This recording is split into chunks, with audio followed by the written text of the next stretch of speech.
Hello my all sweetie, welcome back to my channel. আজ আমি explain করব the air four elements episode 44। Princess blue আর Fayo Madeline এসেছিল ওর পাপা আর ব্রাদারের সাথে দেখা করার জন্য। দেন ও যখন প্যালেসে যায় ওর ব্রাদারের সাথে ওর কনভারসেশনস হয়। ওরা একে অপরকে অনেকদিন পর দেখে ভীষণ ইমোশনাল হয়ে গিয়েছিল। প্রিন্স করেল ও সিস্টারকে টাইটলি হাগ করে নেয়। প্রিন্সেস ব্লু বলে, I miss you so much brother. Then ওরা যখন কথা বলছিল তখনই ওখানে কিং আর্থার আসে। কিং আর্থারকে দেখে ফায়ো আর ব্লু বলে, হ্যালো পাপা। তখনই কিং আর্থার ওদেরকে বলে, তোমাদের ঘাবড়ে যাওয়ার কোনো নিড নেই। অ্যাকচুয়ালি কিং আর্থার আর ওদের উপর অ্যাংরি ছিলেন না, উনি তো ব্যাস ওদেরকে নিয়ে ওয়ারিড ছিলেন। তখনই প্রিন্স করেল বলে, আমি তোমাদেরকে কিছু বলতে চাই। ব্লু তো ভীষণ কিউরিয়াস হয়ে যায় আর বলে, হোয়াট হ্যাপেন করেল? তখন প্রিন্স করেল বলে, আমি চাই এই ব্যাপারে পাপা তোমাদের সাথে কথা বলুক, পাপা তোমাদেরকে বলুক। বলে ও কিং আর্থারের দিকে তাকায়।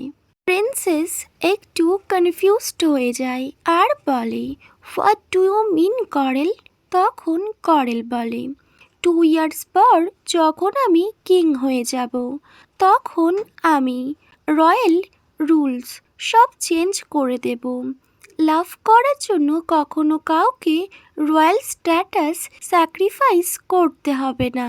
প্রিন্সেস যখন এটা শুনে ও তখন বলে, করেল, একজন রাজার ফার্স্ট প্রায়োরিটি হলো তার রাজ্য।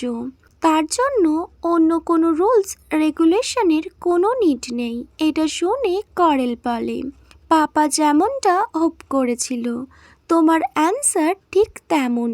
ওয়েল, প্রিন্সেস ওর পাপার দিকে তাকায় আর বলে, পাপা তুমি আমায় নিয়ে আপসেট না?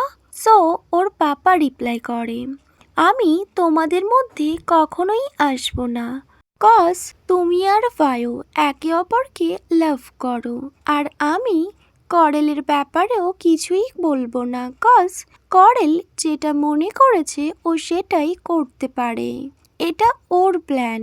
প্রিন্সেস ওর পাপার থেকে এমন কথা শুনবে ও কখনোই ভাবেনি। এটা ওর কাছে টোটালি আনএক্সপেক্টেড ছিল। ও ভীষণ ইমোশনাল হয়ে যায়, ওর পাপাকে টাইটলি হাগ করে নেয় আর বলে, thank you so much papa. Next scene cut হয় আর প্রিন্সেসকে দেখায় ব্লু একটা স্পেশাল রুমে ছিল। ফায়ো বলে, তুমি এই স্পেশাল রুমের কথা আমায় বলেছিলে তাই না? সো ব্লু বলে, ইয়েস, এটাই সেই স্পেশাল রুম। সো ফায়ো বলে, আমি যতটা ভেবেছিলাম এই রুমটা তার থেকেও অনেক বেশি সুন্দর। ফায়ো প্রিন্সেসকে বলে, ব্লু তুমি কিছু ভাবছো? সো ব্লু বলে, আমি ভাবছি, কজ পাপা আমায় বলেছে আমি যেন ওনার কাজে হেল্প করি। এটা শুনে ফায়ো স্মাইল করে আর বলে, ব্লু তোমার যেটা মনে হয় তুমি সেটা করতে পারো। ব্লু বলে, না, তুমি আমায় কোনো ডিসিশন নেওয়ার জন্য হেল্প করো ফায়ো। সো ফায়ো বলে, তো তুমি আমায় ফার্স্ট বলো, তুমি কি ডিসাইড করলে? ব্লু বলে, অ্যাকচুয়ালি আমি পাপা আর করেলকে হেল্প করতে চাই, বাট আমি আমার শপের ব্যাপারেও অনেক ভাবছি। অ্যাকচুয়ালি আমি যদি হেল্প করি সো আমায় 2 ইয়ার্স এখানেই থাকতে হবে আর এটা তোমার জন্য ঠিক না। সো ফায়ো বলে, blue listen to me. Princess বলে, ইয়েস ফায়ো, প্লিজ তুমি আমায় বলো। তো ফায়ো বলে, আমি সব জায়গাতেই ঠিক থাকবো, সে ম্যাডলিন হোক বা থাইল্যান্ড। বলে ফায়ো প্রিন্সেসের হ্যান্ড হোল্ড করে নেয় আর বলে, আমি তোমার সাথে সব জায়গায় থাকতে পারি, আমি সব জায়গায় অ্যাডজাস্ট করতে পারি, cause I really love you. Blue বলে, ফায়ো তোমার ফ্যামিলি তো থাইল্যান্ড, সো ভাইও বলে, বাট আমার ফ্যামিলি ম্যাডলিনেও, আর আমার ফ্যামিলি তো তুমি। ব্লু, ওয়েল, আমি জানি তুমি আমার জন্য নিজের রয়্যাল স্ট্যাটাস স্যাক্রিফাইস করেছো। নাও মাই টাইম। ব্লু বলে, বাট আমাদের শপের কি হবে? ওটা প্রপারলি ক্লোজ হয়ে যাবে। ভাইও বলে, ইউ ডোন্ট ওয়ারি, আমরা যখন টাইম পাবো ওটা ঠিক ওপেন করে নেব, বাট নাও যে কাজটা আমাদের জন্য ইম্পর্টেন্ট আমাদের তার উপর ফোকাস করাই দরকার। ব্লু ভায়োকে থ্যাংক ইউ বলে, সো ভায়ো বলে, নো নিড, এ ব্যাপারে থ্যাংক ইউ বলার কোনো দরকার নেই, ব্যাস তুমি আমায় লাভ করো। এটা শুনে প্রিন্সেস বলে, ওয়েল, সো কোনো থ্যাংক ইউ বলার কোনো নিড নেই। কেন? ভায়ো কনফিউজড হয়ে প্রিন্সেস ব্লুকে আস্ক করে, সো প্রিন্সেস ব্লু রিপ্লাই করে, কজ আমি রোজ তোমায় লাভ করি, আমি কখনো আমার লাভ স্টপ করব না ভায়ো। ভায়ো প্রিন্সেস ব্লুকে টাইটলি হোল্ড করে নেয় আর বলে, I love you so much princess blue. Then ও ব্লুর লিপসে একটা সফট কিস করে। ওয়েল, নেক্সট সিন কাট হয় আর 2 ইয়ার্স পর দেখায় প্রিন্সেস আর ভায়ো দুজনেই থাইল্যান্ড ফিরে এসেছে। প্রিন্সেস দাঁড়িয়েছিল, সাডেনলি ব্যাক সাইড দিয়ে একটা লিটল বেবি ব্লুকে বলে, আন্টি ব্লু। এটা শুনে প্রিন্সেস ব্লুর ফেসে একটা বিগ স্মাইল চলে আসে, কজ এটা ছিল লিটল ডেইসি, রোসের ডটার। আজ ডেইসির বার্থডে, তাই সবাই এটা সেলিব্রেশন করার জন্য এসছে। যখনই ভায়ো নোটিস করে ডেইসি প্রিন্সেস ব্লুকে কিস করছে, সো ভায়ো একটু আপসেট হওয়ার প্রিটেন্ড করে আর বলে, ডেইসি তুমি শুধুমাত্র আন্টি ব্লুকে কিস করবে?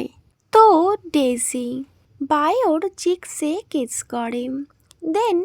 দেন ভায়ো বলে, ডেইসিকে আজ ভীষণ বিউটিফুল লাগছে। তখন বেবি ডেইসি ভায়োকে বলে, আমি তো আন্টি ব্লুর মতো প্রিন্সেস হতে চাই। ভায়ো বলে, বাট তুমি তো আমার লিটল প্রিন্সেস। আজ ফুল রুম রোজ দিয়ে সাজানো হয়েছে, কজ ডেইসি রোজ ভীষণ লাভ করে। ব্লু ভায়োকে বলে, ভায়ো তুমি গাড়ি থেকে সব গিফটসগুলো আগে নিয়ে এসো। ডেইসি আজ ভীষণ খুশি, কজ আজ ওর বার্থডে আর আজ সব কিছু ওর পছন্দের। ওয়েল, প্রিন্সেস ভায়োকে বলেছিল, তাই ভায়ো গাড়ি থেকে গিফটস আনতে চলে যায়। প্রিন্সেস আবার নিজের কাজে বিজি হয়ে পড়ে। ব্যাক সাইড দিয়ে আবার ডেইসি বলে, আন্টি ব্লু। সো ব্লু বলে, ইয়েস বেবি। ডেইসি বলে, আন্টি আমি একটা লিটল বেবি সিস্টার চাই। ব্লু স্মাইল করে আর বলে, তুমি আমায় কেন বলছো? তুমি তোমার মম আর তোমার আন্টিকেও তো বলতে পারো। সো ডেইসি বলে, আমি আমার মমকে বলেছি, বাট উনি না করেছে। অ্যাকচুয়ালি পি রোজ আর পি ডিন দুজনেই আর সেকেন্ড বেবি প্ল্যান করেনি। ব্লু বলে, বাট ডেইসি আমি এখন কি করব? সো ডেইসি বলে, আন্টি ব্লু তুমি আমার জন্য একটা বেবি এখনই দাও, প্লিজ আন্টি ব্লু তুমি আমায় একটা বেবি দাও। এটা শুনে প্রিন্সেস অনেক সারপ্রাইজড হয়ে যায়। ও ব্যাস স্মাইল করে, কজ ডেইসি ওর বার্থডেতে একটা সিস্টার বা ব্রাদার অ্যাজ এ গিফট ব্লুর থেকে ডিম্যান্ড করছিল। সো ব্লু বলে, বাট ডেইসি আমি তোমার জন্য অলরেডি একটা গিফট বাই করেছি। আন্টি ভায়ো তোমার জন্য গিফট বাই করেছে, দুটো গিফটস। এটা শুনে ডেইসি বলে, দুটো? ওয়েল, তখনই ব্লু বলে, নেক্সট ইয়ার তুমি 3 ইয়ার্সের হয়ে যাবে ডেইসি। এটা শুনে ডেইসি বলে, সো আন্টি ব্লু কি আমায় একটা বেবি গিফট করবে? ব্লু বলে, ইয়েস আই প্রমিস ইউ ডেইসি। এটা শুনে ডেইসি ভীষণ হ্যাপি হয়ে যায় আর প্রিন্সেস ব্লুকে জড়িয়ে ধরে আর বলে, I love you so much, you are the best in the world. আমি তোমায় অনেক লাভ করি aunty blue. Okay my all sweetie, এখানেই the air 4 elements episode 44 end হয়। Wait for my next video. Bye, good night.